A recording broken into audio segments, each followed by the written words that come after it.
घटना चक्र में आपका बहुत बहुत स्वागत है। सबसे पहले आज का एजेंडा। फेल सरकार, फ्लॉप विपक्ष, बड़ा सवाल कौन कर रहा है लोकतंत्र को नाकाम। और क्यों हैं लोग परेशान? हम लोग परेशान हैं, बेहाल हैं, बदहाल हैं। उम्मीद से देखते हैं सरकार की तरफ, सरकार से उन्हें बिल्कुल निराशा मिल रही है। साथ ही अगर विपक्ष की तरफ देखते हैं तो जो उम्मीद विपक्ष से है वो भी कहीं ना कहीं अधूरे से, या उनका जो शो होता है वो फ्लॉप शो दिख रहा है।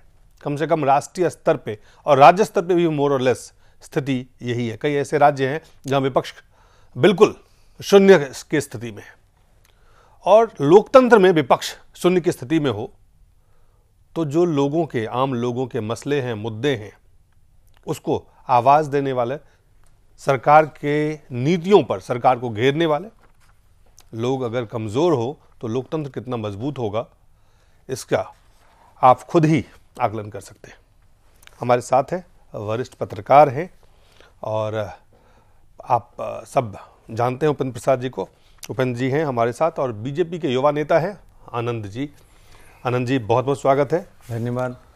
और हमारे साथ और भी विशेषज्ञ भी जुड़ेंगे, लेकिन सबसे पहले उपेंद्र जी, कितना सही होगा ये कहना कि सरकार तो की जो स्थिति है वो तो है, सरकार फेल हो रही है, फेल हो चुका है, वहाँ की पूरी व्यवस्था पैरालाइज्ड है, केंद्र सरकार की बात करें तो। लेकिन विपक्ष की जो भूमिका है, जो मुख्य विपक्ष और विपक्ष जो बटी हुई विपक्ष, पूरे विपक्ष को अगर देखें तो वो कितना, उससे कितना उम्मीद है, कितना आशा है? ये देखिए, स्थिति तो बहुत भयावह हो गई है हमारे देश में। जो लोकतंत्र जिस मोड़ पर पहुंचा है, आप कह सकते हैं बहुत खतरनाक मोड़ पर पहुंच गया है जी। यहाँ विश्वास का संकट पैदा हो गया, बहुत ज़बरदस्त विश्वास का संकट। सरकार के खिलाफ संकट है, विपक्ष के खिलाफ संकट है। विपक्ष की अकर्मण्यता के कारण ही जो नॉन पॉलिटिकल पार्टियां हैं, यानी नॉन पॉलिटिकल संगठन है, उन लोगों ने आंदोलन चलाया। अन्ना जिसके आंदोलन का नेतृत्व कर रहे थे, रामदेव कर रहे हैं, आज भी घूम रहे हैं, अभी भी कर रहे हैं, यात्रा निकाल रहे हैं पूरे देश में। एक गैर राजनीतिक केजरीवाल ने पार्टी बना रखी है, बाबा रामदेव सक्रिय हैं। तो ये वैकम जो विपक्ष ने, जो विपक्ष की शून्यता है, विपक्ष की शून्यता है, उसको ये भर रहे हैं। और अभी जो विपक्ष की स्थिति है कि आप न्यूमेरिकल टर्म में देखिए तो बहुत मजबूत है। बिल्कुल, उसके बावजूद भी सरकार अल्पमत में है और विपक्ष जो आप कहिए एक तरह से बहुमत में है। अगर आप समाजवादी पार्टी बीएसपी को विपक्ष माने तो विपक्ष अभी बहुमत में है, अल्पमत की सरकार चल रही है, उसमें विपक्ष के कुछ धड़ों का उसे बाहर से समर्थन मिल रहा है। तो यह जो स्थिति है, तो यह सरकार की विफलता से अधिक ये विपक्ष की विफलता है। तो इसका कारण यह है कि हमारे देश में अभी राजनीति, जो इसका असली अर्थ होता है, वो होना बंद हो गया है। पूरा ये जो सत्ता का खेल है, सब लोग सत्ता में लगे हुए हैं। पिछले 50 साल में लगभग सभी पार्टियां कभी न कभी किसी न किसी रूप में सत्ता में रह चुकी है, सत्ता के साथ रह चुकी है, सत्ता के बाहर रहकर सत्ता के अंदर रह चुकी है, सत्ता के अंदर रह चुकी है सभी पार्टियां। और सत्ता के अंदर रह करके वो ऐसा रम गई है कि उसने राजनीति करना बंद कर दिया। मतलब यह जो इसको राजनीति हम बोलते हैं ट्रेडिशनल सेंस में, वो ये राजनीति ही नहीं हो पा रही, सिर्फ सत्ता का खेल है। तो अभी कांग्रेस कमजोर हो रही है, सरकारी पार्टियां कमजोर हो रही है, तो विपक्ष को चाहिए कि उसकी कमजोरी का फायदा उठा करके उसको डिसलॉज करना, लेकिन डिसलॉज करने में दिलचस्पी नहीं है। तो अब है कि ये इनको लग रहा है कि वो कमजोर होंगे तो हमारी पार्टी सत्ता में आएगी, तो हम कैसे सत्ता में पहुंचे। तो उसमें इंडिविजुअल सबका जो एम्बिशंस है, उसके कारण पार्टी व्यक्ति के जो अपनी महत्वाकांक्षा है, अपनी महत्वाकांक्षा को देखते हुए पॉलिटिक्स कर रहे हैं, कैसे सरकार में आए। हमारी पार्टी तो सत्ता की सियासत में जुटे हुए मेरे हाथ में हो। और दूसरा जो व्यक्ति है वो हमारे साथ प्रोफेसर विवेक कुमार हैं, जेएनयू से जुड़े हुए हैं। विवेक जी, बहुत बहुत स्वागत है आपका। धन्यवाद। एक जो सवाल है आज भारत के लोकतंत्र को अगर आप देखें, सरकार की विफलता को तो हम गिनाते रहते हैं, बताते रहते हैं जी। विपक्ष की भूमिका को देखें तो आप क्या कहेंगे? आज बीच में कट गया असल बात जो जी मैं ये कह रहा था कि सरकार की विफलता को तो हम देखते रहते हैं, गिनाते रहते हैं, सुनते रहते हैं। विपक्ष को अगर देखें, विपक्ष की भूमिका को आज के आज का जो परिदृश्य है उसमें आप कैसे देख रहे हैं? देखिए, सबसे बड़ी बात यह है कि विपक्ष जो है जी, वो कहीं पर समेकित रूप से नहीं दिखाई दे रहा है। अगर आप साउथ में देखें जी, तो चारों राज्यों में विपक्ष की कहीं भी कोई भूमिका नहीं दिखाई देती, चाहे वह तमिलनाडु हो, चाहे वो आंध्र प्रदेश हो, चाहे वो केरला हो, और कर्नाटका में भी आप देख रहे हैं कि जहां विपक्ष की सरकार हुई थी वहां कितनी खींचा लेदर हुई भाजपा की। जी, तो एक तो ये दिखाई पड़ रहा है। दूसरा, अगर आप गुजरात को लें तो वहां पर अगर मोदी निकल जाएंगे तो फिर क्या होगा वहां पर। अगर उड़ीसा चले जाएं तो नवीन पटनायक दिखाई पड़ते हैं और विपक्ष कहीं दिखाई नहीं पड़ता। महाराष्ट्र के अंदर अगर आप देखेंगे तो कांग्रेस और एनसीपी का गठबंधन तो है, लेकिन वहां पर कोई विपक्ष नहीं दिखाई दे रहा है बाल ठाकरे की डेथ के बाद। उत्तर प्रदेश में देखेंगे तो वहां पर विपक्ष की क्या हालत है। तो पूरे अगर आप इस तरह गिनाएं, और पंजाब को देख लें, आप सैट को देख लें, तो हरियाणा में देख लें, तो ये पूरे उत्तर, अगर भारत का भी हम भ्रमण कर लें तो हमें लग रहा है कि विपक्ष की जो समेकित ताकत होनी चाहिए वो राज्य दलों में बट गई है, और राज्य दल कहीं ना कहीं हावी होते हुए ज्यादा दिखाई दे रहे हैं। तो अपने बल पर जो राष्ट्रीय पार्टी दिखाई पड़ती थी, चाहे पक्ष में हो और विपक्ष में हो, वो अपने बल पर बहुत अधिक काम कर नहीं पाई हैं। तो आप ये कह रहे हैं कि जो अभी स्थिति है, जी, सरकार की विफलता, सरकार की सफलता, उस पर हम चर्चा अलग से कर सकते हैं और ऐसे करेंगे भी, लेकिन सवाल है कि सरकार के रवैये से क्या विपक्ष इस हालत में है, या विपक्ष खुद के लिए इसके लिए जिम्मेदार है?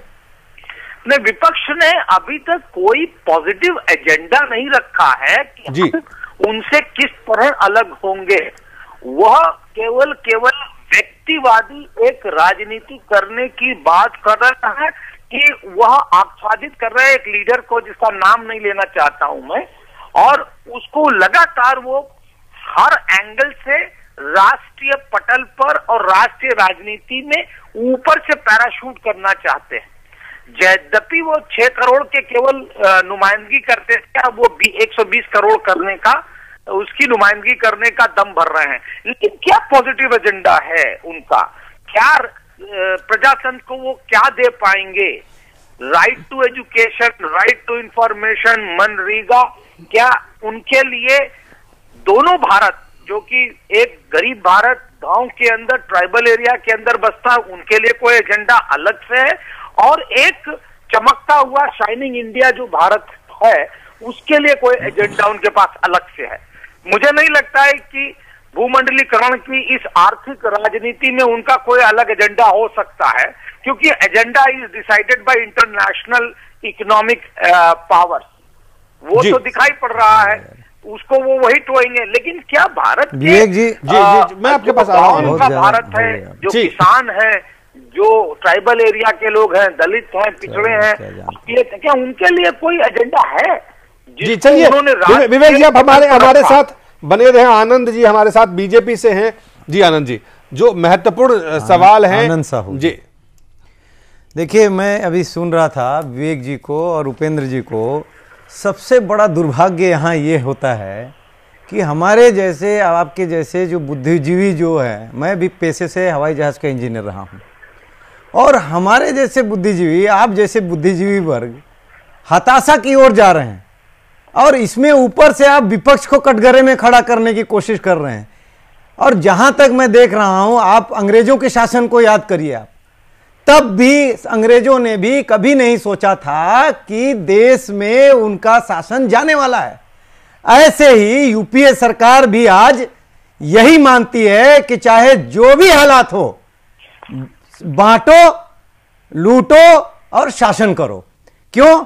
क्योंकि उनकी जो यूपीए सरकार के जो बिचौलिए हैं, जो लूटने खसोटने में लगे हैं और कालाबाजारी में लगे हैं, उनको लगता है कि वो हर प्रकार से कूटनीतिक और राजनीतिक रूप से सारे तंत्रों का इस्तेमाल करके उससे बच के निकल जाएंगे। लेकिन जनता, आज लोकतंत्र में जनता सबसे ऊपर है और सबसे ताकतवर है।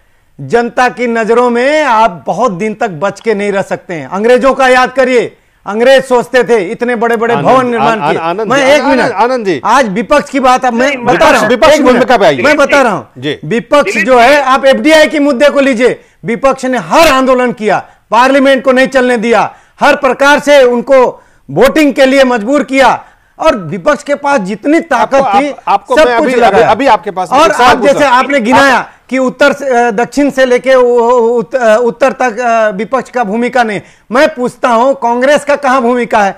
कर्नाटक में कांग्रेस नहीं है, तमिलनाडु में कांग्रेस नहीं है। ये विपक्ष का मतलब बीजेपी नहीं है, सिर्फ नहीं, विपक्ष का मतलब बीजेपी नहीं है। सबसे पहली बात तो ये आप जान ले, जब विपक्ष की भूमिका पे बात कर रहे हैं नहीं तो इसका मतलब सिर्फ भाजपा नहीं है, दूसरी पार्टी, हम दूसरी पार्टी विपक्ष का मतलब जहां जो विपक्ष है, कांग्रेस जहां नहीं है वहां मैं बता रहा हूं एआईएडीएमके नंबर 1 वहां तमिलनाडु में है, और कांग्रेस जैसे आनंद जी टीडीपी और जो सवाल है, आप उस सवाल को समझिए जी। ये सवाल बीजेपी और कांग्रेस का हम नहीं कर रहे हैं, ना ही यूपी और एनडीए का कर रहे हैं।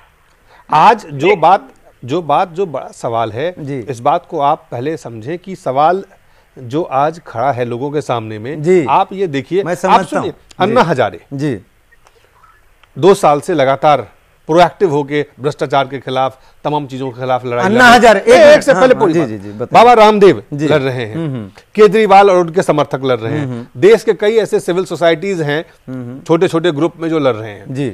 और अगर आप पूरे माहौल में देखें, विवेक जी ने जो कहा, आप उड़ीसा में देखें जी, कौन सा विपक्ष है, विपक्ष क्या कर रहे हैं वहां पे? वो विवेक जी बोल रहे थे जी, उल्टी बात बोल रहे थे। नहीं, उनका विपक्ष का जो मतलब था ना, वो गैर कांग्रेस से था भाई। वहां तो पक्ष में बीजू पटनायक नवीन पटनायक को विपक्ष में बतला रहे थे। दिलीप जी कर्नाटक में मुझे आप पूरी बात करने दिए, मैं जो कह रहा हूँ जी ने उल्टी बात कर दी जी जी। मतलब उनका जो विपक्ष का जो मतलब था वो गैर कांग्रेस से संबंध था, तो वो जो हम टॉपिक कर रहे हैं, क्या विवेक जी आपका यही मतलब था, गैर कांग्रेसी? नहीं, मैं तो गैर कांग्रेसी। आप बताइए कि जो मध्य प्रदेश में है, मध्य प्रदेश में भाजपा की सरकार है, लेकिन विपक्ष कहाँ है? नवीन पटनायक को विपक्ष में कैसे बतला दिया? वो तो पक्ष में है उड़ीसा में, इसीलिए तो मैं कह रहा हूं कि विपक्ष, आप विपक्ष बीजेपी वहां पक्ष बतला दिया।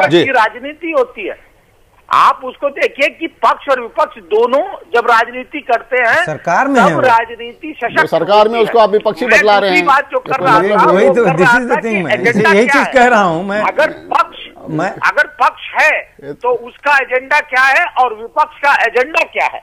विपक्ष के एजेंडे में कुछ बताएं कि हाँ भाजपा ने कुछ एजेंडा रखा हो, या भाजपा कांग्रेस से ज्यादा जगहों पर पक्ष में है, उसको आप विपक्ष कैसे बोल रहे हैं? जब नेशनल लेवल पर विपक्ष की बात है तो नेशनल लेवल पर कहिए आप, जब रीजनल लेवल पर बात हो जाता है राष्ट्रीय स्तर पे प्रदेश में ले जा रहे हैं। अगर राष्ट्रीय स्तर पे देखें, पहली विवेक जी सबसे पहले अगर राष्ट्रीय स्तर पे देखें तो इस वक्त और कई सालों से जब एनडीए सरकार में थी तब विपक्ष की क्या भूमिका थी? क्या विपक्ष सफल था, सशक्त था, काम कर रही थी? देखिए, सबसे बड़ी बात यह है कि भारतवर्ष में जो राजनीति हो रही है वो नकारात्मक राजनीति हो रही है कि किसी का फेलियर मेरा पॉजिटिव बन जाएगा। तो लेकिन उस पार्टी को जो विपक्ष में अपने आप को कह रही है, उसका पॉजिटिव एजेंडा क्या है? उसका विकास के बारे में क्या एजेंडा है? उसका गरीबी उन्मूलन के बारे में क्या एजेंडा है? उसका सांप्रदायिकता के खिलाफ, जातिवाद के खिलाफ कोई एजेंडा है? ये बात करें विकास, ये थोड़ी करें कि वो अगर वो बेईमान है तो हम जीत जाएंगे। ठीक है, ये तो कोई पॉजिटिव एजेंडा नहीं हुआ कि दूसरे का अगर मेरी दूसरा खराब है तो मैं अच्छा हूं। जी ठीक है, बिल्कुल। बहुत जो उन्होंने कहा कि पॉजिटिव एजेंडा विपक्ष के पास नहीं है। बहुत एजेंडा है। अभी मैं आपको एक के बाद एक एजेंडा गिनाता हूं। नहीं, गिनाने से काम नहीं चलेगा, विपक्ष उस पर काम नहीं कर रहा है। सरकार जिसमें है, केंद्र में सरकार किसकी है? यूपीए की सरकार है। विपक्ष कहती है कि आप जो है एजुकेशन में रिफॉर्म करो, पुलिस एक्ट में रिफॉर्म करो, फूड सिक्योरिटी दो, लाइवलीहुड सिक्योरिटी दो, जॉब सिक्योरिटी दो। आप ये एफडीआई के मुद्दे पे हमने खुदरा विक्रेताओं का सिक्योरिटी के लिए हमने मना किया कि एफडीआई उसमें खुदरा में मत आइए, जबरदस्ती उसको थोपा गया। हमारे जिस राज्य में सरकार है वहां हम उसको कतई आने नहीं देंगे, इसकी हमने वचनबद्धता दोहराई है। जनता जानती है, सरकार को भी मालूम है। और इसीलिए मैं एक चीज और बता देता हूं, आज केरल से लेके कश्मीर तक, आपको अभी जैसे आप गिना रहे थे विपक्ष के बारे में, मैं गिनाता हूं कांग्रेस की कहां कहां क्या है। आप बताइए, केरल में भी आप कितने दम पर हैं, उसके बाद कर्नाटक में कहां हैं आप, आंध्र प्रदेश में पूरी लुटिया डूबने वाली है कांग्रेस की, उसको पता है कांग्रेस को क्या है। और उसके बाद उड़ीसा में आइए, महाराष्ट्र में देखिए क्या हालत है अभी, दूसरे ऊपर आगे बढ़िए, झारखंड में एफडीआई लाने के लिए अभी गवर्नर रूल चालू कर दिया इन्होंने। और देखिए अपोजिशन, आम लोगों का मैं बता रहा हूं, मैं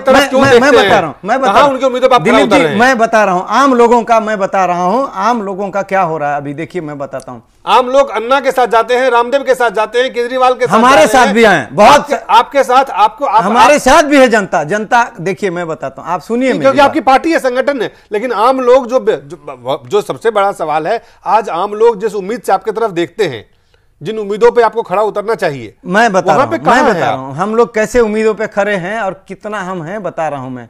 आप देखिए एक चीज, जब भी हम आंदोलन करते हैं सरकार गिरने पर उतारू हो जाती है, लगभग गिरने के कगार में।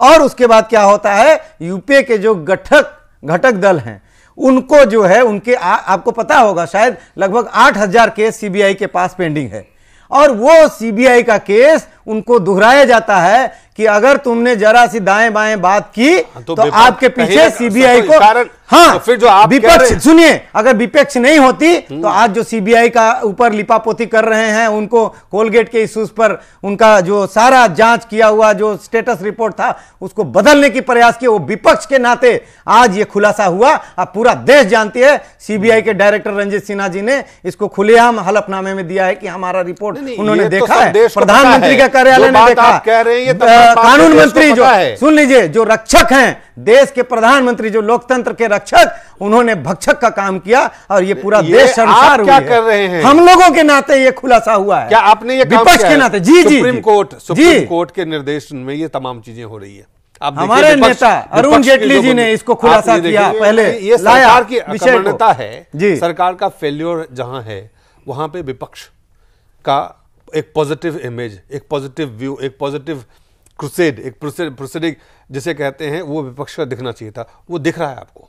मैं तो देखिए बहुत पहले से कर रहा हूं कि इंडिया में, हमारे देश में राजनीतिक जो दलीय व्यवस्था है इसका पतन हो चुका है। जो पॉलिटिकल पार्टियां हैं ये तकनीकी रूप से एग्जिस्ट कर रही है, इसलिए एग्जिस्ट कर रही है क्योंकि ये निर्वाचन आयोग में पंजीकृत है और इनके सिंबल पर चुनाव बहुत सहमत हूं। अदरवाइज है कि जो पॉलिटिकल पार्टी सिस्टम, हमारी जो समाज की जो जाति व्यवस्था है, उसने राजनीति की दलीय व्यवस्था का नाश कर दिया है। देखिए, इसलिए जातिवाद है, ये सांप्रदायिकता है। सांप्रदायिकता मतलब मैं नहीं बोल रहा हूँ कि सिर्फ ये जो कांग्रेस एलियोट वाले सांप्रदायिकता की बात करते हैं, मैं वो उसी तक नहीं हूँ। वो सांप्रदायिकता ही कोई भी कम्युनिटी का सेंटिमेंट क्रिएट करके आप वोट लेते हैं, वो सांप्रदायिकता है। जो जातिवाद आप करते हैं, उसमें भी एक जो कम्युनिटी है उसका सेंटिमेंट को आप जगाते हैं। आजादी के पहले तो जो जातिवाद अंग्रेजों ने है और भारत के लोगों को बांटने का काम किया, जो पार्टियां आजादी के बाद कांग्रेस के लोगों ने तमाम पार्टियां कर रही है, ज्यादा और कम तमाम पार्टियां कर रही है। और ये क्राइसिस ही है। सीबीआई क्यों इंटरफेयर कर रही है? इसलिए कि बहुत सारी पार्टियों के नेता हैं वो भ्रष्टाचार में लिप्त रहे हैं। सत्ता में आने कोई दल ऐसा नहीं है जो अछूते हैं भ्रष्टाचार से। हाँ, तो वो जो है, तो वही मैं कह रहा हूं ना कि राजनीति नहीं कर रहे हैं लोग। आप कहिए कि राजनीति का जो सबसे गंदा अर्थ में लिखा जाता, समझा जाता है, उससे भी नीचे का काम ये लोग कर रहे हैं। अब ऐसा काम कर रहे हैं तो फिर क्या होगा?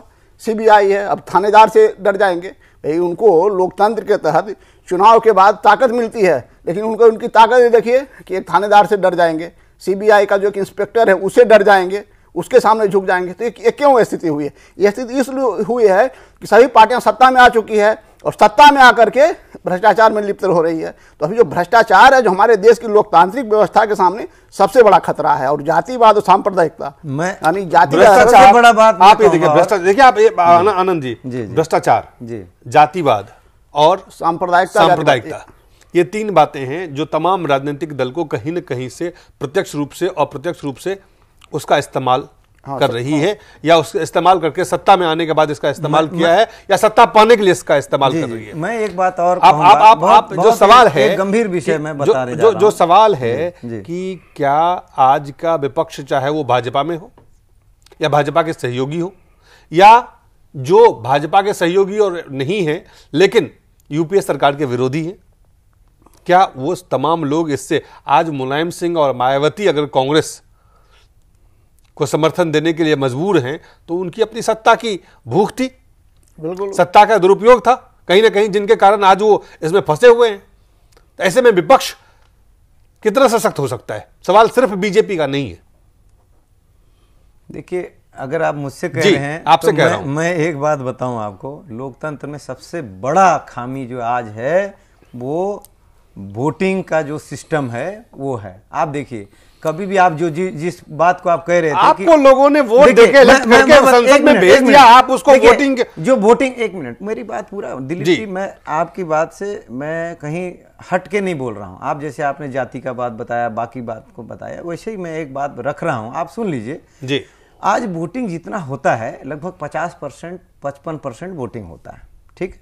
और एक आदमी जो जीत के आता है उसको पूरा, उसको जीतने के बाद उसका वोटिंग परसेंटेज कैलकुलेट कीजिए, 15 से 20 मैक्सिमम परसेंटेज ऑफ वोट उसको मिलता है, ठीक है। तो लोकतंत्र आप कहां रह गया? 100% जनता का वोटिंग होना चाहिए, वहां 15% का वोट लेकर के वो शासन कर रहा है। यानी प्रजातंत्र की बात करते हैं और प्रजातंत्र में आप 15% यानी 85% लोगों का जो नेगेटिव है और 15% पॉजिटिव है, उसमें शासन चल रहा है। तो आप बताइए, ये इसके आधार पर जब सरकार चलेगी, जो आदमी गुंडा है, चोर है, बदमाश है, चाहे कोई भी पार्टी का हो, जिसका कोई एजुकेशन क्राइटेरिया नहीं है, जिसका कोई क्वालिफिकेशन नहीं है, हाँ कोई जाति का बिरादरी का है, वो कितना बड़ा मसल पावर है, वो मनी पावर है उसके पास, वो जीत के 15% 20% वोट लेकर के और आ रहा है, चाहे वो किसी भी दल का हो। मैं इसको बहुत बड़ा दुर्भाग्य मानता हूं, ये लोकतंत्र के लिए सबसे बड़ा खतरा है। और मैं चाहता हूं कि अगर देश को बचाना है, तो भारत को बचाना है, अगर जनता की रक्षा करना है, तो मुझे लगता है वोटिंग जो है कंपलसरी करना पड़ेगा। चलिए, अगर वोटिंग नहीं हुआ अभी देश में, तो ये रीति नीति अगर चलते रहेगी। आपने जो बात कही जी, वो हरिकेश जी हैं, वरिष्ठ कांग्रेस के नेता हैं। हरिकेश जी, आपसे जानना चाहते हैं, सरकार से लोग निराश हैं लेकिन विपक्ष भी उनके उम्मीदों पे खड़ा नहीं उतर रहा है। देखिए, ऐसा है कि अभी हमने यहाँ कुछ बातें सुना, जो जी। लोग आए हुए हैं उसके बात करने, उसमें कई बातें लोगों ने ठीक कही। एक तो बात जो मैं आपसे कई बार कहा हूं कि ये 4C का फैक्टर है, casteism, communalism, corruption and crime. जी। ये 4 फैक्टर पूरी तरीके से डोमिनेट कर रहे हैं पॉलिटिकल सिनेरियो को, और इन्हीं कारणों से प्रभावित होकर के वोटर्स का एक बहुत बड़ा वर्ग वोट दे करके कोई भी किसी व्यक्ति को या तो चुनाव जिता देता है या किसी पार्टी की सरकार बना देता है। तो ये स्थिति हमारे लोकतंत्र में एक दोष आ गया है, बहुत बड़ा दोष आ गया है, जिससे कि राजनीति की सारी शुद्धता ही नष्ट हो गई। जहां तक किसी भी रूलिंग पार्टी का सवाल है, देश की जितनी भी पार्टियां हैं, कमो बेश, चाहे कम समय के लिए या ज्यादा समय के लिए, बारी बारी से सब सत्ता में रही हैं।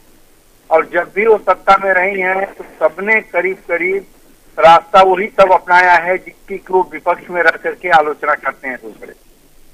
और एक जो इंस्ट्रूमेंट्स हैं स्टेट के, जैसे सीबीआई की बात होती है, इसके दुरुपयोग की बात जहां तक आप कहते हैं, इसका कोई पार्टी सत्ता में रहने के बाद, केंद्रीय सत्ता में रहने के बाद ऐसा नहीं है कि उसको अपने हिसाब से इस्तेमाल करने की कोशिश न की जी। तो ये आरोप सबके ऊपर लगा है और इसको सबने एक्सेप्ट भी किया है। मैंने देखा कि जब अन्ना का एक जंतर मंतर पर हो रहा था कार्यक्रम, उसमें विरोधी दल के बहुत सारे नेता गए हुए थे, उसमें शरद यादव द्वारा सबने यह स्पष्ट रूप से स्वीकार किया कि हाँ, सीबीआई का इस्तेमाल तो सभी ने किया। तो सवाल यह है कि कौन कम किया, कौन ज्यादा किया, इस तरह से ये चीजें चलती रहीं और कुल मिलाकर के पूरी की पूरी व्यवस्था बिल्कुल चरमराई हुई स्थिति में है।